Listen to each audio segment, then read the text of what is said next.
끝내도 된다고. 대장님이 끝내라고. 저 반장 공고로 있는 것이 아니라 먹으려고 했어요, 먹으려고. 집에 가서 설거지 해야 돼요. 이제.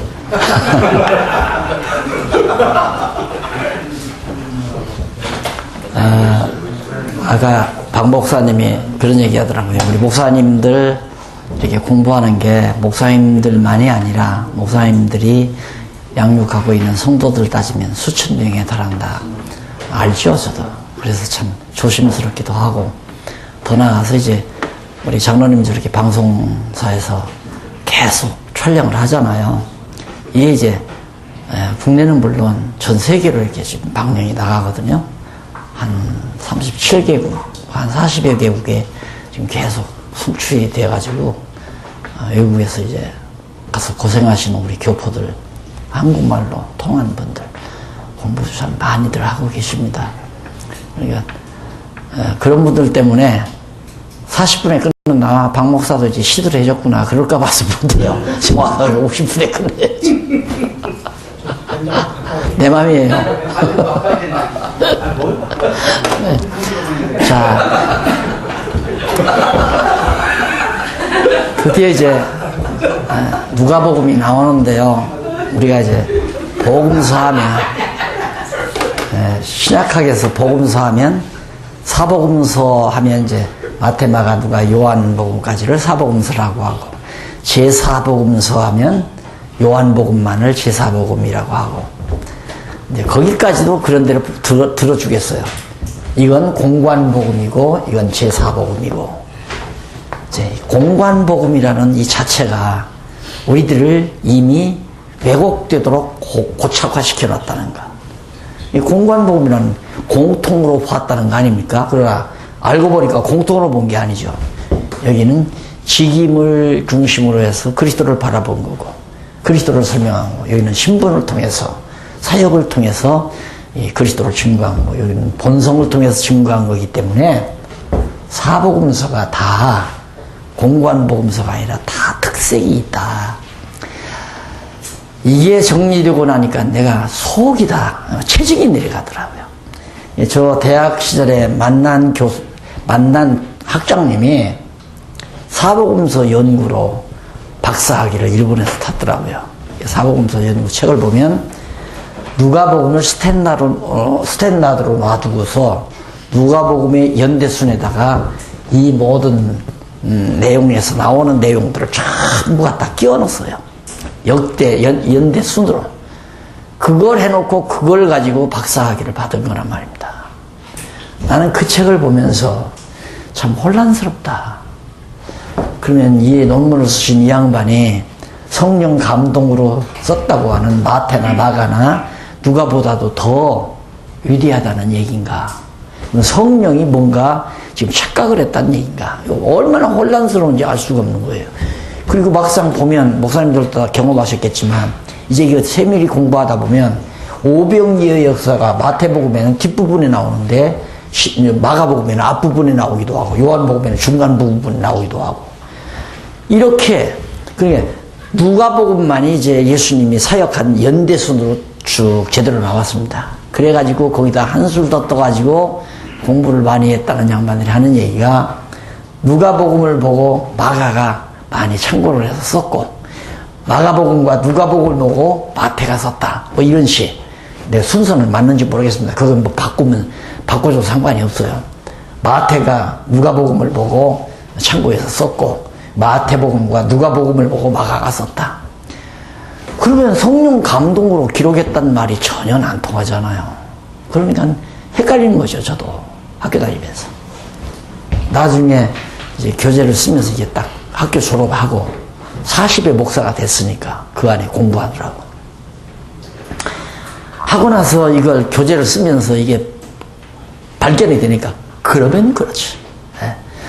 그러니까 지금 우리나라 유명한 주석가라고 하는 양반이 우리나라 이제 주석을 써놓은 주석책도 보면 공관복음해서 이건 다 연대기준으로 누가복음에 다 끼워서 설명을 해놓고 이건 요한복음은 제사복음 그래가지고 요한복음 주석 따로 쓰고 그렇게 해서 주석을 얼버무려 놨어요.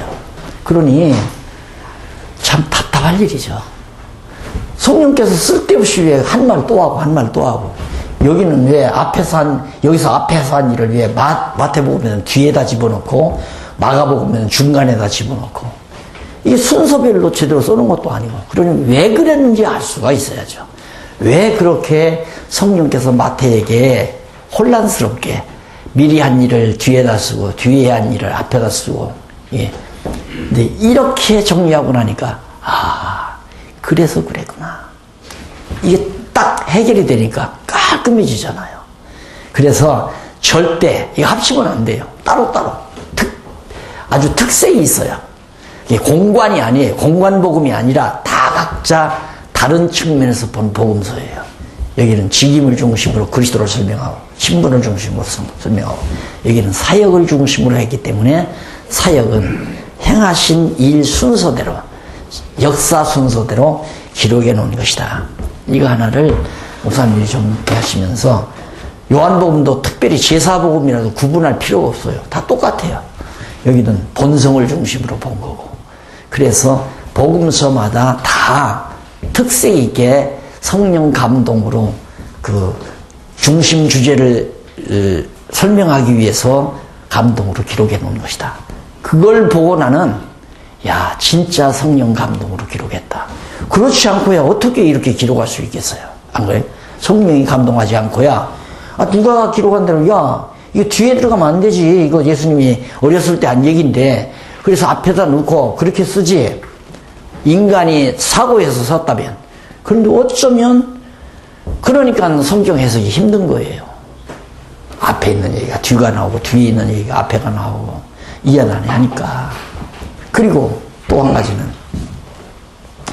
버림받는 예수를 설명하면서 오병이어의 역사를, 이 오병이어의 표적을 갖다가 집어넣어요. 버림받으신 이 신분, 예수, 버림받는 예수. 그럼 버림받는 예수, 이 그리스도를, 신분을 증거하기 위해서 오병이어의 역사를 왜 집어넣는가?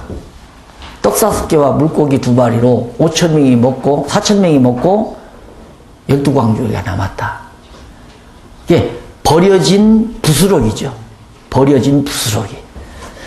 자, 이게 이제 딱 설명하다 보니까 버려진 신분 속에 이 오병이어가 딱 나오니까 아이 깜깜한 거예요. 야, 이거 뭐가 마가가 이거 잘못 썼나. 그래서 조금 내려가니까 어떤 사건이 나오냐면 이방 여자가 자기 아들인가 딸인가 병들었다고 예수님께 고치러 왔어요. 그러니까 예수님께서 하시는 말씀이 나는 이스라엘 집에 잃어버린 양을 구원하러 왔다. 그러니까 이 여자가 하는 얘기가 옳소이다마는 개도, 그러니까 개 취급을 받는 이방인도 그 말이죠. 엄밀히 말하면 개도 주인의 상에서 떨어지는 부스러기를 먹습니다. 그 말이 나와요. 이 부스러기, 12광주리 부스러기가 12광주리가 나왔다는 그 말과 그게 딱 매칭인데, 아, 맞다. 유대인들이 먹고 버려진 예수 그리스도를 버렸잖아요. 버려진 그 예수 그리스도를 이방인들이 영접해서 받아들인다. 그래서 오병이어의 역사가 예수의 신분, 버려진 신분의 과정 속에 삽입이 됐구나. 이게 성령 감동 아니고요. 어떻게 그럴 수가 있어요? 이거 하나의 예를 지금 하나 목사님들에게 들어드리는 겁니다. 우리들이 지금 같이 고민했던 일이니까. 이 복음서, 제사복음, 공관복음, 이래가지고. 공관복음 하나만 기록하죠. 열왕기상하, 역대기상하, 사무엘상하, 열왕기상하, 역대기상하도 그거 다 합들여서 포함해서 그렇게 연구한다고 내가 앞부분에서 얘기했잖아요. 근데 그게 다 따로따로 특색이 있어서 그렇게 한 거란 말입니다. 이게 성령께서 감동으로 기록된 순서도 바꿔도 안 되고, 절대 그것을 합쳐도 안 되고, 별도로 놓고. 그러니까 성경을 보다 보면 금방 오병이어의 역사를 얘기하다가, 고향 회당에서 예수님이 가르치다가 고향 사람들에게 버림받는 사건이 나오고, 그게 횡설수설 내용 같아요. 안 그래? 오병이어의 역사하고 고향 회당에서 가르치다가 고향 사람들에게 버림받는 거하고 무슨 관계가 있습니까? 거기 어떻게 맥이 통하느냐 이거예요. 그런데 알고 보니까 맥이 정확하게 잘 통하잖아요.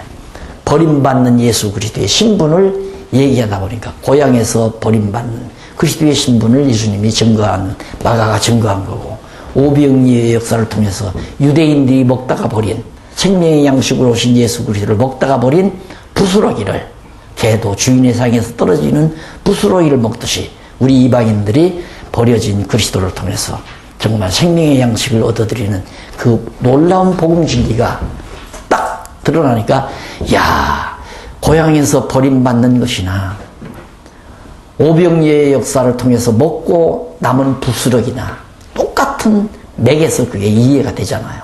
그러니까 성경이 확 뚫리는 거죠. 그리고 논리가 핏줄 이어지듯이 쫙쫙 연결이 돼서 생명력이 통하는 거예요. 해보시면 너무너무 재밌을 겁니다. 설교 준비하면 골치 아프잖아요. 근데 아마 공부해 오시면 머리가 하면 할수록 머리가 맑아질 거예요. 그럴 거 아니에요. 문제는 우리가 이게 안 풀리면 이것 때문에 스트레스 받는 거 아니에요. 이게 뭘까? 이것 때문에 스트레스 받거든요.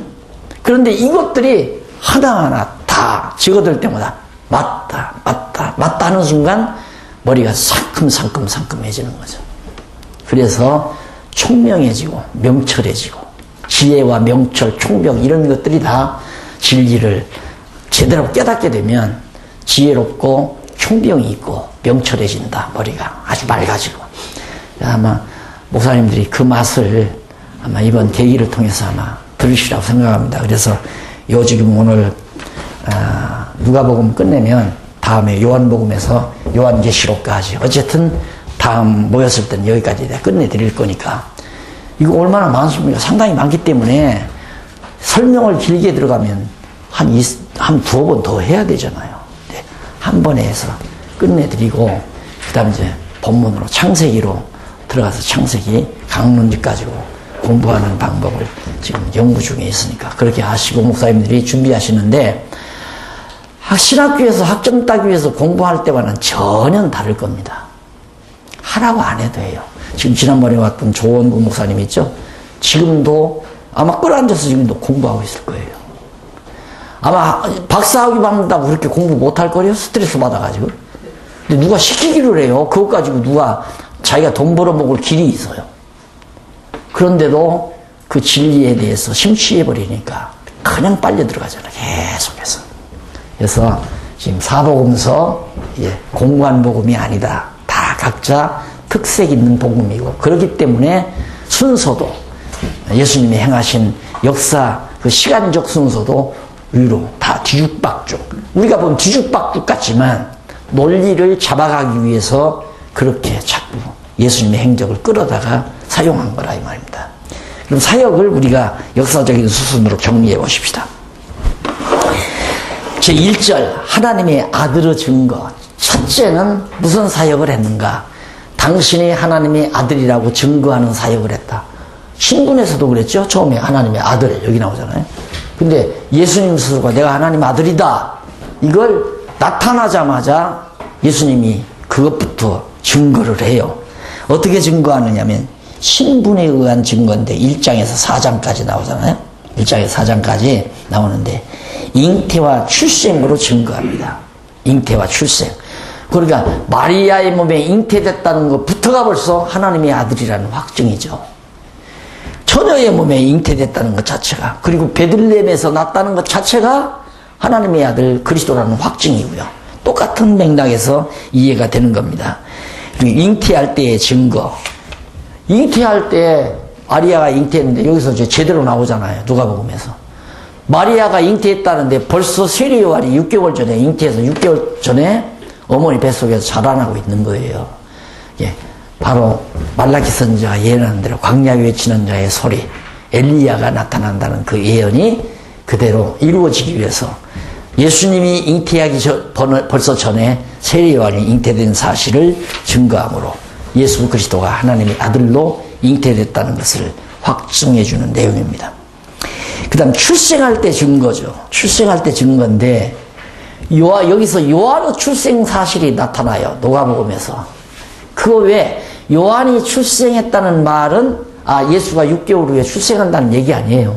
구약의 예언대로라면. 그래서 누가는 요한이 출생한 사실을 여기서 누가복음에서 확실하게 밝혀줍니다. 그래서 엘리사벳이 아들을 낳아서 이름을 요한이라고 했고, 사가랴가 입이 열려서 하나님을 찬양하며 두려워하는. 그러니까 자기 아들 요한이 태어나는 것을 보니까 하나님의 아들 이제 자기가 눈으로 볼 수 있다는 건 막 두렵기도 하고 감동스럽기도 하고. 그러자 아니나 다를까 요한이 출생하고 나서 6개월 뒤에 예수가 출생할 수밖에 없죠. 그래서 마리아가 베들레헴에서 맏아들을 낳아 구유에 누였다. 예, 박사들에게 그러죠. 가서 베들레헴에 가보면 구유에 누인 아기를 보리니. 그러니까 보통 아기들이 누가 낳아서 말구유에 누입니까?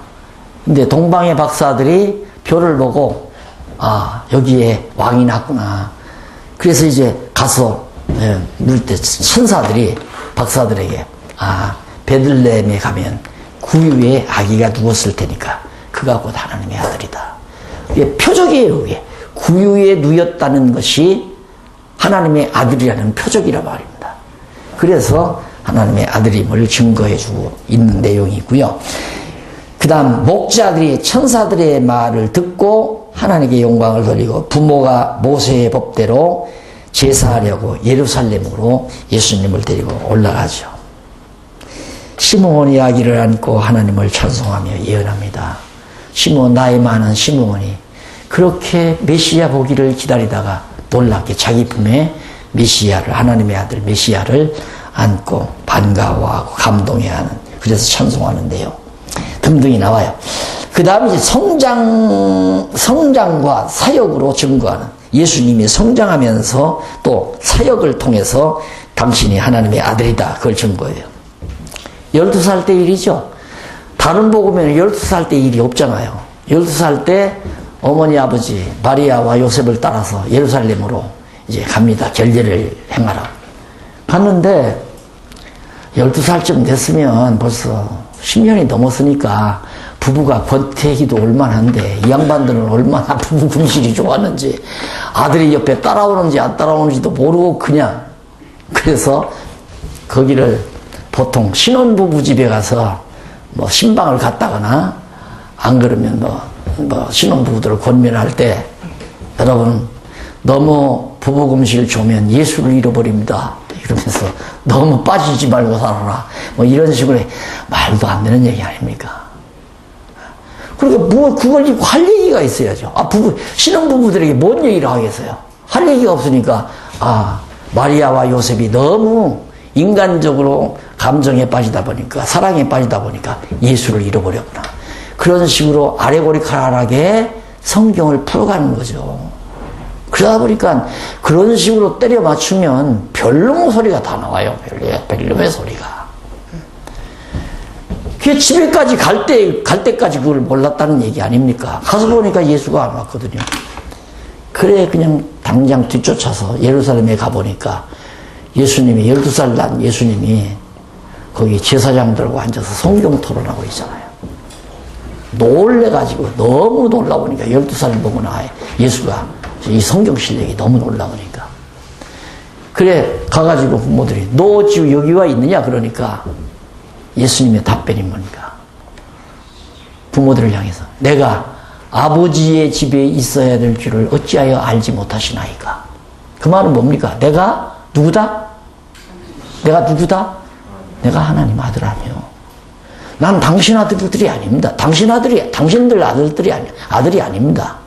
내 아버지 집, 성전은 하나님의 집이니까 내 아버지 하나님이 내 아버지입니다. 나는 하나님의 아들입니다. 바로 아들을 증거하는 내용이 나오잖아요. 그런 과정을 통해 성장할 때에 증거하는 내용. 나사렛에서 순종하고 키가 자라면서 많은 사람에게 사랑을 받으면서 하나님의 아들로 나타나게 되고, 그 다음 3장 1절로 잠깐 조금씩 맛보기로 지금 해보는 겁니다. 이사야의 예언대로 세례 요한이 주의 오심을 증거하는, 세상죄를 지고 가는 하나님의 어린 양을 봐. 하나님의 어린 양, 하나님의 아들. 세례 요한이 예수가 하나님의 아들임을 증거하는 내용이 또 거기서 소개되고요. 그 다음 사역할 때, 예수님이 사역을 할 때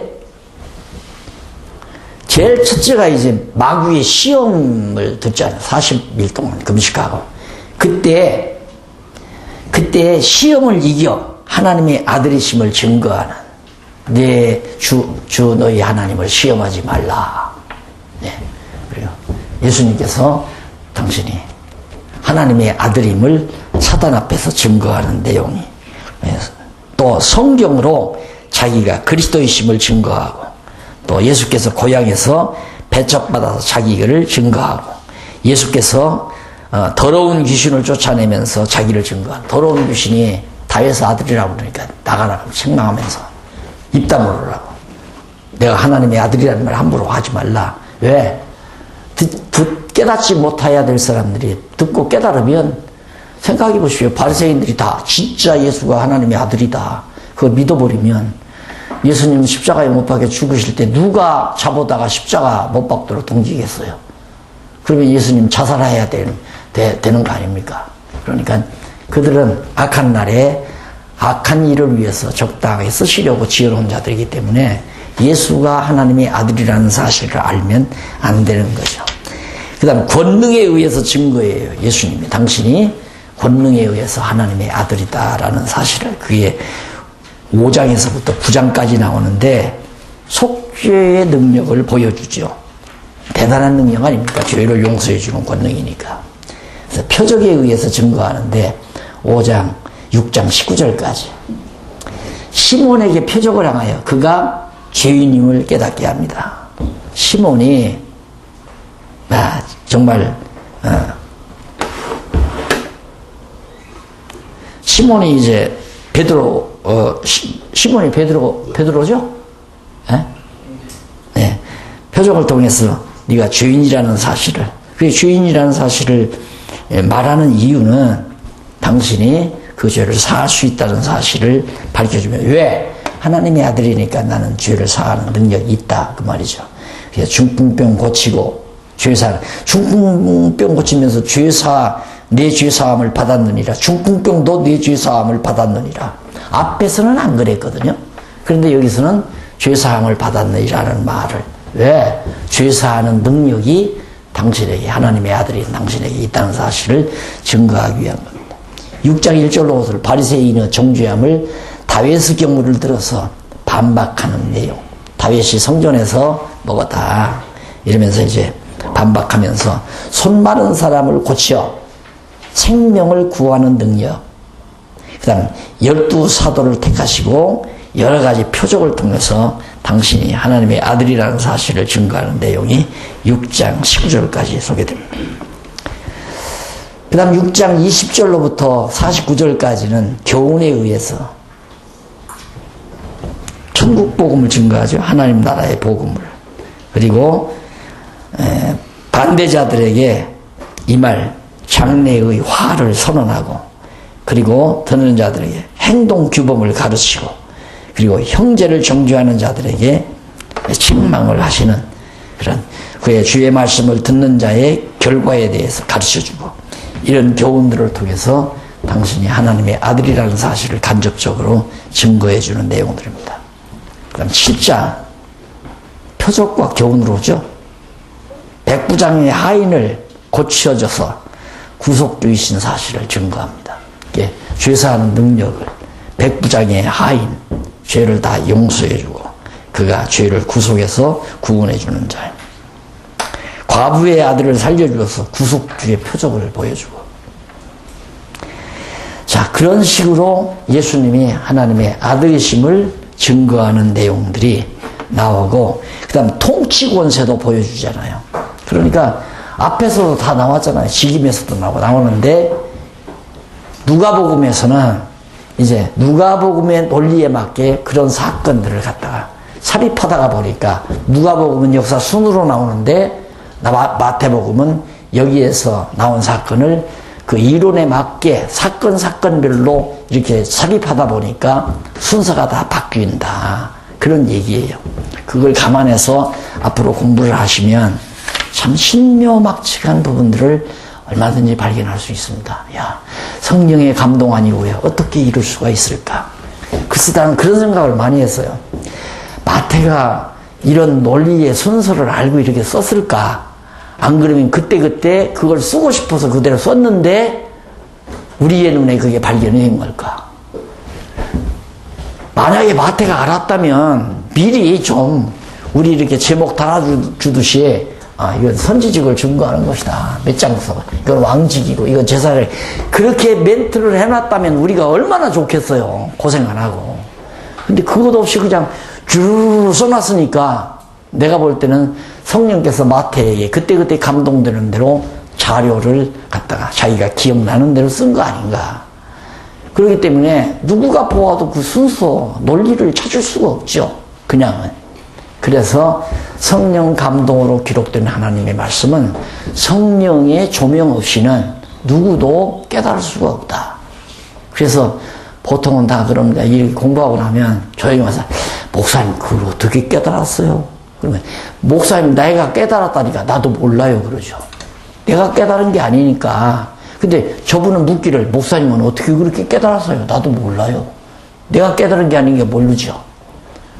성령의 조명 때문에 성령께서 밝혀주니까 보이는 거죠. 마태복음 1장 1절이 보였다는 자체가 정말 너무 놀라운 은총이었다. 나 늘 잊지 않고 그거 수없이 봤을 거 아니에요. 마태복음 1장. 성경 봐야겠다. 마태복음 피고 아브라함과 다윗 자손 예수 그리스도의 세계라. 그 다음 낳고 아이고 그 다음 쑥 몇 절 지나가가지고 마리아가 잉태해서 뭐 아기 낳고 헤롯이 죽이려고 하고 이런 데는 이제 이야기거리가 나오니까 그런 데는 또 있다가 그걸 1장 1절을 그렇게 봤는데도 그 당시에는 전혀 감각 없이 봤는데 어떻게 1장 1절이 그렇게 막 강하게 들어오면서 성경 전체가 관통되도록 그렇게 역사하셨나. 그것이 바로 성령 감화라는 거죠. 그래서 이 다음 기회가 하면 이제 성경신학 개론을 한번 통독할 날이 있겠는데 거기 보면 기독교 인식론, 신학에 있어서 인식론. 그건 일반 우리 지금 전통적인 인식론은 철학적 인식론을 각색해 놓은 거에 불과합니다. 철학적인 인식론을 각색해 놨어요. 근데 성경신학의 인식론에서는 완전히 달라요. 그게 뭐냐면 중생한 이성에게 성령께서 감화를 통해서 성령께서 조명을 통하여 깨닫게 가시는 뭘 통하여? 성경을 통하여. 인식할 수 있는 자료는 성경이고 인식의 주체는 인식을 주관하는 주체는 성령이시고 인식의 주체는 중생한 이성이고 중생한 이성. 그러니까 중생하고 거듭난 우리 이성에게 성경을 통해서 성령께서 진리를 인식하게 하신다. 그런 원리 딱 인식론에서 이렇게 빠져나옵니다. 그러니까 목사님들이 성경을 상고할 때 성령이 나와 함께하고 지혜의 영이 나와 함께한다는 확신, 그것이 우리를 진리 안으로 이끌어가는 거고 진리의 영이 너희에게 임하시면 너희가 진리 가운데로 인도되고 진리의 영이 임하시면 너희를 진리 가운데로 인도해서 진리가 너희를 자유케 하리라. 그래서 사실 우리 영혼이 자유함에서 평안을 누리잖아요. 영혼이 억압을 당하면 죄의 권세에게 억압을 당한다거나 안 그러면 세속 권세에게 억압을 당한다면 영혼에 평안함이 없죠. 근데 진리의 영이 임해서 우리를 진리를 깨닫게 하고 진리 가운데로 인도하면 진리가 우리를 자유케 하잖아요. 그래서 이 진리 자유라는 말이 요한복음 5장 38절에 나오나요? 그게 너무너무 좋은 얘기입니다. 모든 것에서 자유롭잖아요. 모든 것. 억압당하는 게 없고. 그래서 자유함 속에서 평안함을 누리게 되는 거거든요. 이게 바로 성령의 역사다. 지혜, 보혜사 성령께서 하시는 역사다. 그래서 마태와 마가도 성령의 감동을 통해, 누가도 요한도 성령 감동을 통해서 그렇게 기록하게 했다 하는 얘기입니다. 통치 권세, 교훈에 의한 증거인데 병도 통치하고 씨 뿌리는 비유를 통해서도 믿을 자와 말씀을 들을 자와 듣지 못할 자를 주관하고 다스리고 그 다음 말씀 듣고 못 듣는 것이 누구의 권한에? 하나님 주님의 권한에 있다. 그거 나오죠? 바로 참 이 뭐 9절로 15절 이렇게 목사님들 제가 처음에 딱 이렇게 오셨는데 한 25명가량 그때 첫 시간에 이렇게 첫 시간에 그렇게 나눴죠. 한 20명 그때 처음 모였을 때 자, 이 목사님들 중에 몇 분이나 하나님께서 주님께서 듣게 하실까? 그 생각을 그때도 했거든요. 근데 나 여기 올 때마다 오늘은 몇 분이나 오실라나. 왜? 저는 이걸 아니까. 하나님께서 지혜의 영이 듣게 해야 듣지. 듣고 못 듣는 것이 아까 목사님 자꾸 좋은다고 그래서 내가 지나가는 말로 제가 강의를 잘못하니까 자꾸 졸죠. 그랬지만은 강의 잘못해서 듣는 게 아니라 하나님께서 들을 귀를 안 주면 안 들리면 벌써 머리에서부터 거부감이 나오잖아요. 거부감이 나면 자연히 잠이 걸죠. 그리고 또 피곤하면 우리처럼 이렇게 무리하게 막 하루에 그냥 8시간, 9시간씩 하면 피곤하니까 잠도 오겠지만은 문제는 듣고 못 듣는 것이 누구의 권한인가? 예수님의 권한이다. 이거 듣고 못 듣는 것이. 그러니까 듣는 것이 너희에게는 허락되지만은 저들에게는 허락이 안 된다. 그러니까 저들은 못 듣게 하기 위해서 내가 어렵게 말을 한다. 그 말이에요. 예수님께서 직접 하신 얘기. 내가 주권자다. 내가 통치자다. 주관자다. 그 말입니다. 표적에 의한 증거가 나오는데 거듭 또 나오잖아요. 자연도 순종하고 귀신도 순종하고 혈루증, 병도 다 순종하잖아요. 병마도 명령하면 다 떠나버리고 죽은 자도 살아 생명도 다 통치되고 생명도 주관하고 질병, 병마도 주관하고 귀신도 주관하고 자연 만물도 다 주관하고 그런 통치자의 능력이 예수님에게 있다는 것을 표적을 통해서 바로 보여주잖아요. 그게 예수님의 사역이었다. 그 다음에 2절 10절로부터 21절까지 마지막 부분입니다. 마지막 부분인데 10절로 21절에 보면 뭐냐면 하나님의 나라 증거입니다. 하나님의 아들을 증거하고 그 다음 하나님 나라를 증거하고 또 있나요? 3절 또 있겠구만요. 누가복음이 21절까지는 21장까지는 맞는가요?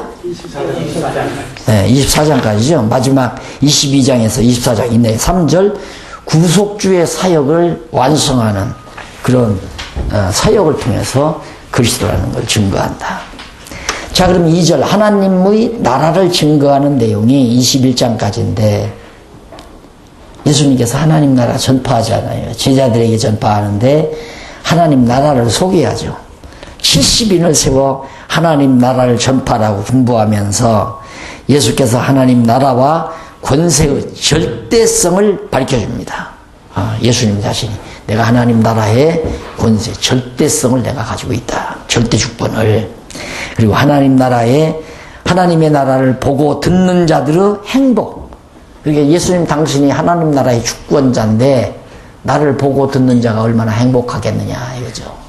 그러니까 우리가 예수를 그리스도로 정말 깨달아 알고 믿는다는 것이 너무너무 행복하지만 우리들이 세속적인 것에 너무 물들여져서 보이지 아니하는 예수 그리스도에 대한 것은 자꾸 우리의 머리에서 멀어져 가고 보이는 돈, 넓은 아파트, 값비싼 부동산, 은행에 저금된 은행 통장, 황금 덩어리 이런 것에 우리가 익숙해져 가지고 정말 귀하고 값진 것을 우리가 망각하는 경우가 많다는 얘기죠. 이 성경을 보지 않고는 그걸 스스로낼 수가 없어요. 정말 무엇이 가치로운가? 천국의 주인 되신 예수 그리스도를 알고 믿게 되는 그리스도로 알고 믿는다는 것이 복된 것인지 안 그러면 황금 덩어리를 내가 많이 가지고 있는 것이 복된 것인지 성경을 알아야 진짜 가치를 알게 되죠. 그래서 제가 기독교 가치론을 썼잖아요. 기독교 가치는 어떠한 것인가? 아주 작은 초록으로 이렇게 가치론도 쓰고 행동론도 쓰고 그런 했는데 너무 분명하고 확실하고 그래 그 다음에 이제 하나님 전파하고 하나님 나라를 소개하면서 듣는 자가 행복하다.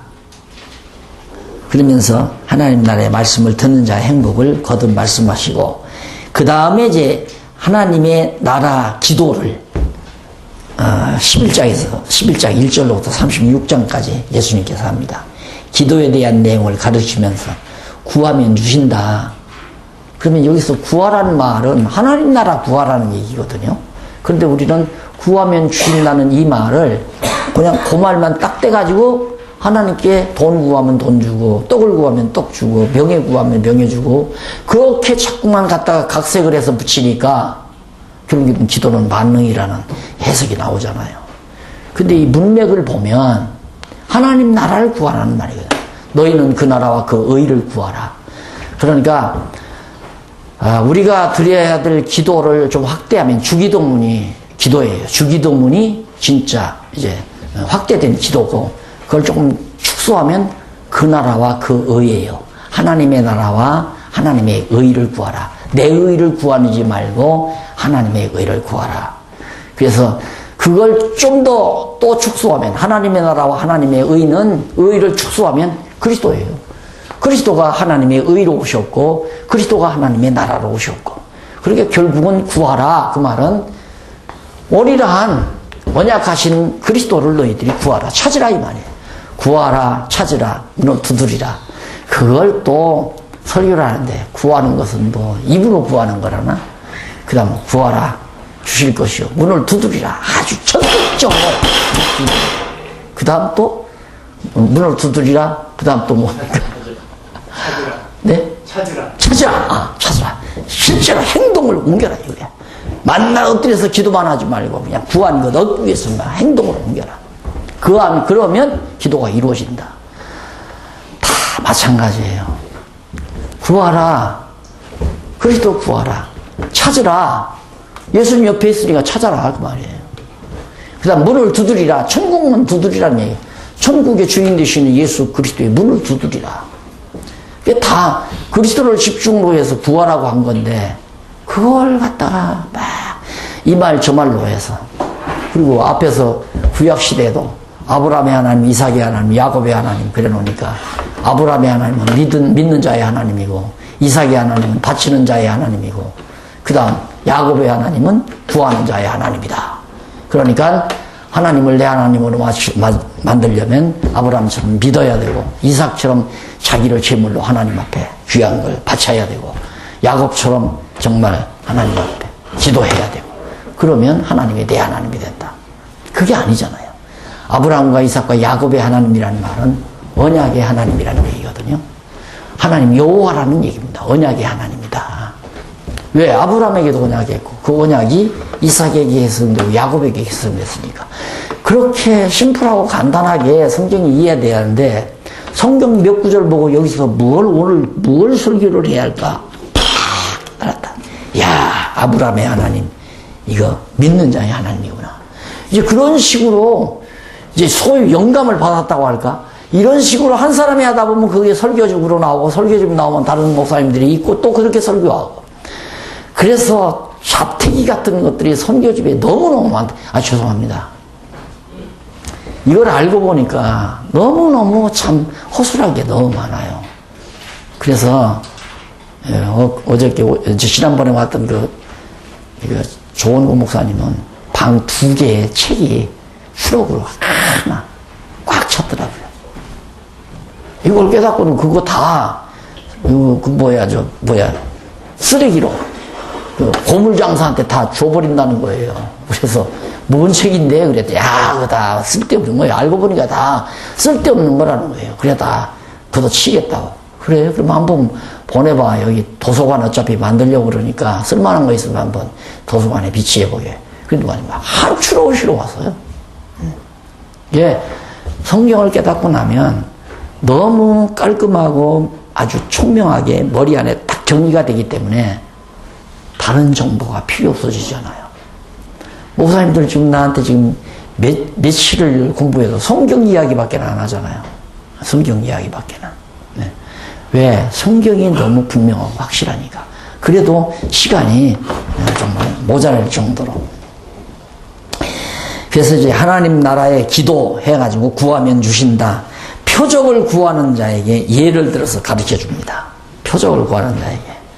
악하고 없는 새가 표적을 구하나니 요나의 표적밖에는 구할 것이 없다. 그런 말씀도 있죠. 요나의 표적이란 죽었다가 부활할 그리스도의 표적을 요나의 표적이라고. 그러니까 요나의 표적은 모형적이죠. 구약시대. 그리스도에게 와서는 그 실체적으로 이루어지는데, 죽었다가 땅속에 묻혔다가 3일 만에 부활하는 그런 표적을. 그래서 말씀을 듣고 지키는 자가 복이 있고, 그 말씀을 듣고라는 말은 천국 복음을 듣고 그걸 잘 간직하는 자, 지킨다는 말은 행한다는 말이 아닙니다. 그걸 잊어버리지 않고 잘 보관하는 자가 복이 있다. 이런 얘기고.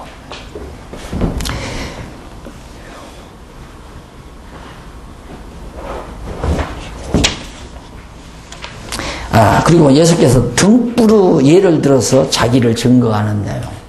등불을 켜서 말 아래 두지 않는다. 그 말을 하죠. 그러니까 예수님이 세상에 빛으로 오셨는데 빛으로 오신 예수 그리스도의 등불을 갖다가 말 아래 숨겨놓을 자가 누가 있느냐. 그러니까 반드시 등경 위에 두는 것처럼 예수 그리스도가 반드시 만왕의 왕으로 이제 등장한다. 통치자로 등장한다. 이것을 하나의 표적으로 보여주는데요. 바리새인에 대한 책망도 나오죠. 그 다음에 세 번째, 바리새인에 대한 책망.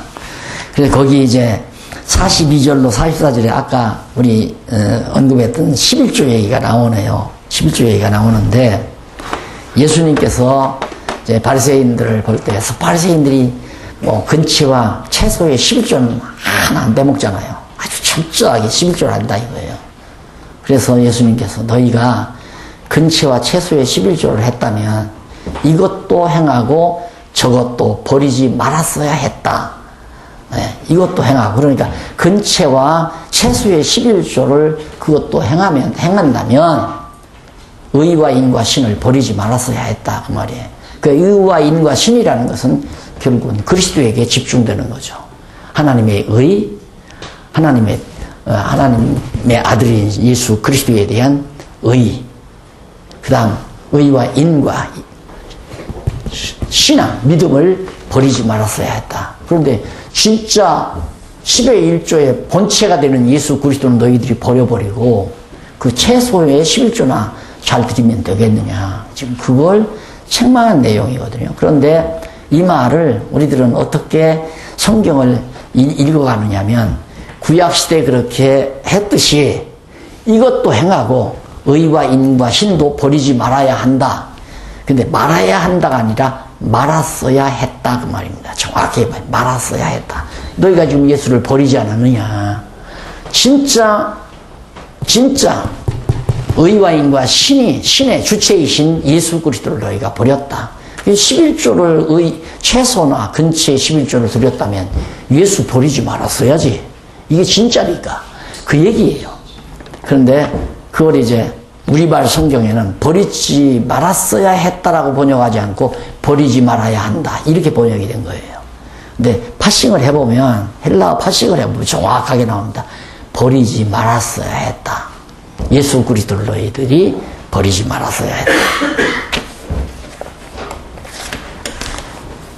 그 말은 뭡니까? 11조를 했단 말은 그리스도 영접해야 한다 이 말이에요. 11조가 그리스도의 하나의 모형이고 상징이었으니까 너희들이 11조를 그렇게 잘했다면 그리스도 버리지 말고 영접했어야지 왜 버렸느냐? 지금 그걸 예수님이 책망한 내용이거든요. 그 다음에 이제 바리새인들 책망하고 제자들에게 대한 격려도 해주고 인자가 오실 것, 또 먹고 입을 것 염려하지 말라. 그 나라와 그 의를 구하라. 다 나오잖아요. 그 나라와 그 의라. 그 다음 백성에게 전파하는 내용이 한쪽 가로 2번 나옵니다. 무리에게 증거를 해. 많은 무리들에게.